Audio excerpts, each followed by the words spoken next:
Ya Allah, Tuhan yang maha mengetahui segala isi hati hamba-Mu ini. Aku datang menghadap-Mu dengan hati yang pernah terluka, namun tetap penuh kasih dan rindu buat kedua ibu bapaku.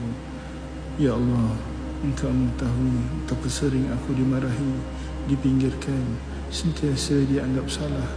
Keluhanku dan luhanku dianggap remeh, dipanggil anak pungut dan disindir-sindir di meja makan adalah perkara biasa walaupun ketika itu aku masih kecil lagi. Namun Engkau tahu bahawa kasihku pada ibu dan bapaku tidak pernah padam walau sesaat. Aku tahu mereka silap, aku juga melakukan kesilapan. Jika mereka pendosa, aku juga pendosa. Sebesar mana marahku kepada mereka sebelum ini, mereka jugalah yang membelaiku ketika aku masih bayi. Mereka jugalah yang menyiapkan susu ketika aku lapar.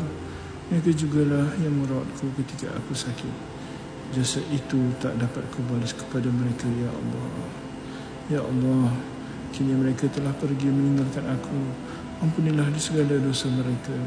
Mulihkanlah kedudukan mereka di sisi-Mu. Lapangkanlah kubur mereka dengan cahaya rahmat-Mu, dan jadikanlah syurga sebagai tempat perhentian mereka yang kekal.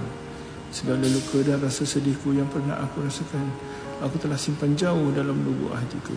Aku maafkan demi kasih-Mu, walaupun aku tahu aku tidak layak merasa marah kepada mereka, Ya Allah.